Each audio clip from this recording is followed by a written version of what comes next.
If your chilling requirement is too small and you get a warm period on up in midwinter, the plant's going to start to become active. You're going to see bud swell.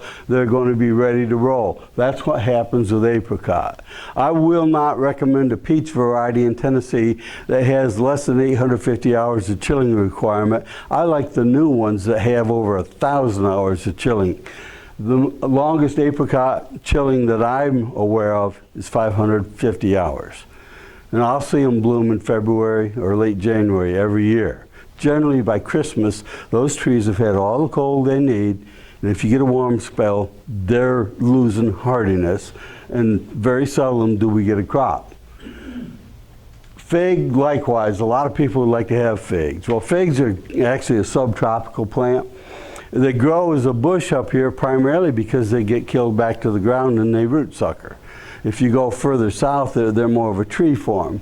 But you should get 2 crops of figs a year on most of our varieties. The spring crop comes off of wood that grew last year, but if it gets cold and it's killed to the ground, you've lost the spring crop. The fall crop comes off of current year's growth, but if that starts growing too late or if we have an early fall, the crop never ripens. So I'd say unless you want to do something special to get that plant through the cold weather, like building a cage around it in the fall and filling it full of leaves to keep the sun from shining directly onto the plant and helping to keep it dormant, don't even bother to plant them.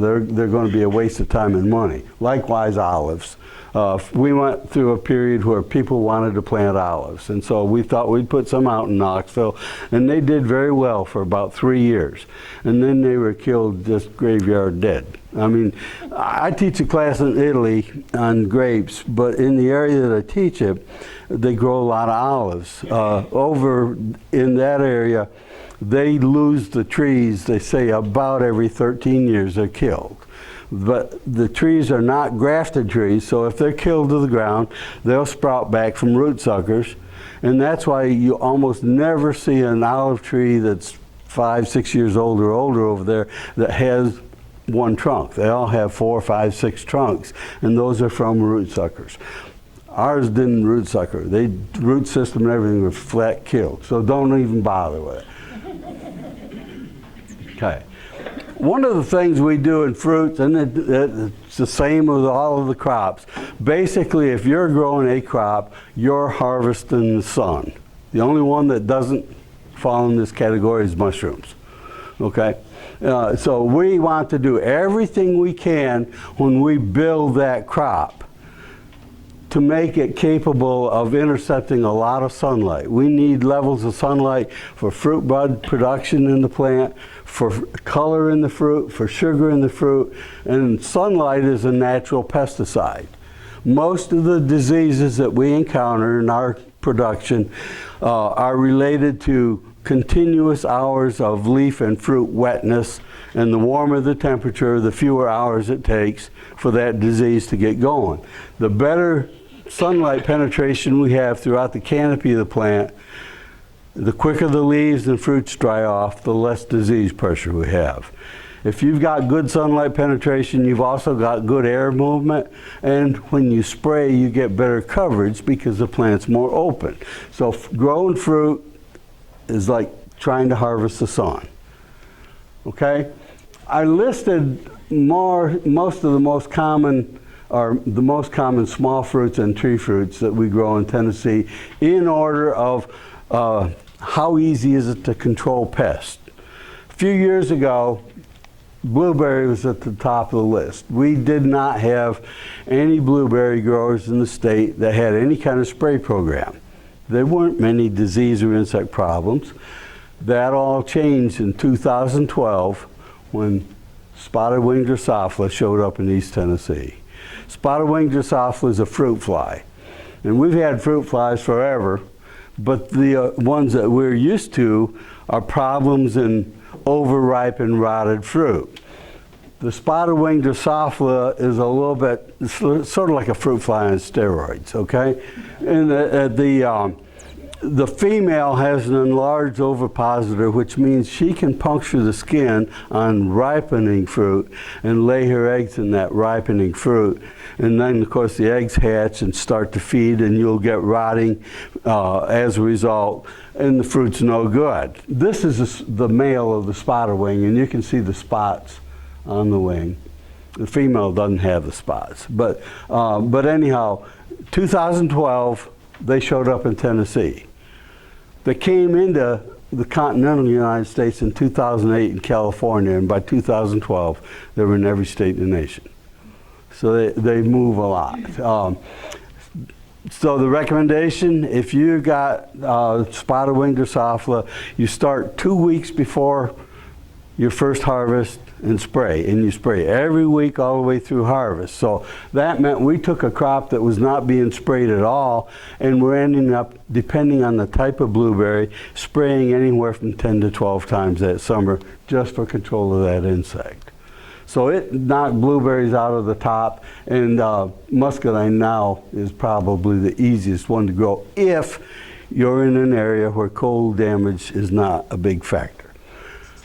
As we go down this list, the tree fruits are amongst the most difficult to grow from a pest control standpoint, primarily because that fruit's out there for longer periods of time. We have a lot of interest in organic fruit production in Tennessee and in the Southeast, but this is a really nice environment for a lot of insects and a lot of diseases. And unfortunately for organic production, we don't have a lot of varieties that are highly resistant to these problems. We don't have many approved organic insecticides or fungicides. And so successfully growing organically is going to be a real challenge for us.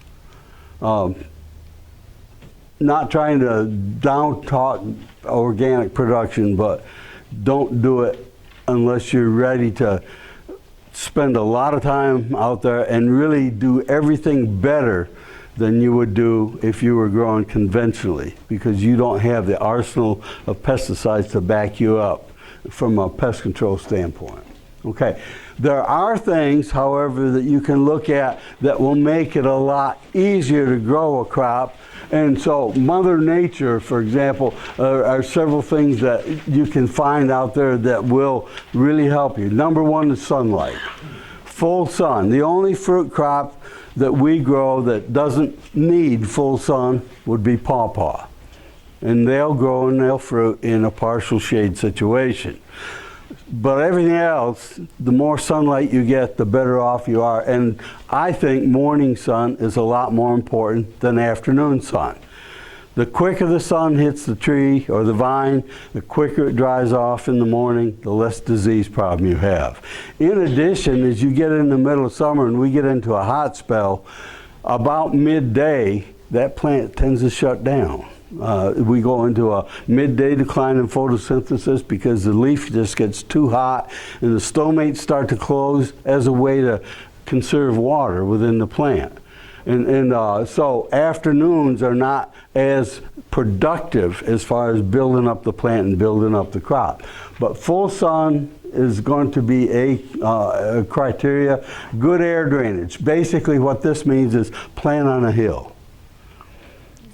The higher your orchard or your vineyard or your small fruit planting is, as compared to what's around you, the more protection you have against frost or disease. If we have a typical radiation frost event where you've got a very clear day and very calm, and at night it stays calm and clear and the temperature drops like a rock, where does frost settle first? In the low areas. And for every 100 feet increase in elevation in a radiation frost event, you'll see 5 to 10 degrees increase in temperature. And so we had a study in a peach orchard in Jefferson County, east of Knoxville. From the top of the hill to the bottom was probably a little over 150 feet. And in full bloom one morning, it was 23 degrees at the bottom of the hill, and we lost the crop. By the time we got to the top of the hill, it was 35 degrees. We didn't lose anything. You know, a little bit of increase in elevation can mean quite a difference in temperature. And a lot of times in the spring, if you look at morning or evening temperatures or early morning temperatures, Knoxville will be a good bit colder than Crossville. This time of year it doesn't work that way, you know, but it's simply because we're seeing that colder air settle in low areas. Likewise, where does the fog settle? Down at the base of the slope. So the plants that are down there are wet longer than those that are further up. And so I like to plant up where you've got good air drainage so you have that natural protection. No fruit crop likes wet feet during the growing season. So you want to have a soil that's got good internal and surface water drainage. I worked for Soil Conservation Service for a few years up in New York State in the orchard area along Lake Ontario. And I did tile drainage designs. A lot of growers, if they bought a farm before they ever planted their orchard, we'd go in and pattern drain the orchard. We'd stick a tile line in every 30 or 40 feet, depending on the soils. And you got a lot better production out of that planting in wet years or dry years where we drained them. If you have, with the recent rains and the floods that we've had, probably are not going to cause a lot of damage to the trees and so on because they're still inactive and the roots are not trying to pick up moisture or nutrients. But if this had happened after growth had started, you'd see a lot of those trees getting really weak or dying. As little as 24 to 36 hours in a submerged condition may be enough to kill the plant. So, good water drainage, and then look at soil pH and soil fertility. All the fruit crops we grow, except blueberries, grow best with a soil pH of about 6.0 to 6.5. Blueberries do best at about a pH of 5.0. And so we lime if we're going to plant an apple orchard. We acidify the soil if we're going to plant blueberries. And that's critical because it needs to be done before we plant, if possible. So those are factors that we look at out in nature. And then the type of fruit that we select, the varieties and the rootstocks that we select are going to also impact how consistent they produce, as will our production practices. Things like training and pruning, our fertilizer program, and harvest. From a disease control standpoint, timely harvest is one of the key factors that we try to stress. So take advantage of natural conditions. Spraying is just one of many different things that will impact pest pressures. Okay, this is our fruit production calendar, and it's pretty general, but as you go through the year, from January back through December, there are times when we're doing different things out in the orchard or in the vineyard, and we're at a point now where I like to plant this time of year. I like bare root plants better than I do container plants.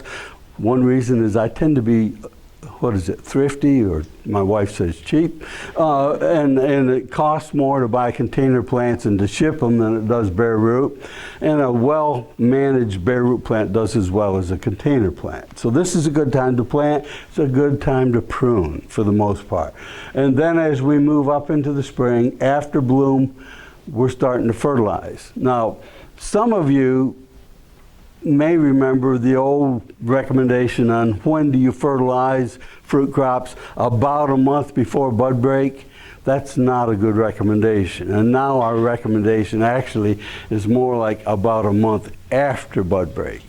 And what we find is that, again, early in the season, the roots are inactive as far as taking up moisture, taking up nutrients. And in peach, where there's been a lot of research done on it, 30 days after bud break, everything that's happened up to that time comes out of stored reserves in the tree. And after that 30-day period, the roots start to become active, but actually stored energy from the previous year plays a role in growth of the tree and the crop for a total of about 75 days. So by the time, in some of our early varieties, about the time we're picking the fruit is when the tree is actually starting to take care of itself for that year. So as a result, anyhow, with nitrogen fertilization, we don't want to fertilize too early, because by the time the tree's roots become able to pick it up, if we fertilize early, the nitrogen's not in the root zone anymore. It's leached on through. So fertilizing on up in the spring. If you've got a nice healthy crop or plant and you don't have frost or freeze damage, you're going to have to thin part of that crop, so that the remaining fruits can get good size and good quality, and the plant can come back and set a crop for the following year. And then depending on the type of crop you're growing, of course pest control goes throughout the growing season, and we may start harvesting strawberries now in late April, and we'll be finishing up apple harvest now in early November. So harvest goes a long way. And then after that, one of the things that we haven't stressed enough in the past is cleaning up the planting. A lot of the diseases, a lot of the insects that you encounter in crop production overwinter either in the plant or on the floor of the orchard or vineyard under the plant. And if you can get rid of mummified fruit hanging in the tree or on the vine, if you can get rid of the leaves on the ground under the plant, it'll lessen the reinfection pressure you'll get the next spring. And we look at this not only in the home orchard, but in commercial orchards as well. One of the things we're doing in commercial apples, for example, is after harvest, when we get into about 75% leaf drop in the tree, we're coming through and spraying the tree and the ground with urea to speed up decomposition of the leaves and the fruit that's on the ground. And that one spray alone will lessen our overwintering inoculum for apple scab, which is #1 disease in the world, by over 50%. So it's a cheap spray to put out, and it can have far-reaching impact. Now, as a home orchardist, you're not going to want to spray urea, but you can rake up the leaves after they drop if you've got just a few trees and accomplish the same thing. And I might point out that putting out nitrogen late in the fall is not going to keep that tree growing or prevent it from hardening off, because the roots aren't capable of picking it up at that time. That's another thing that we'll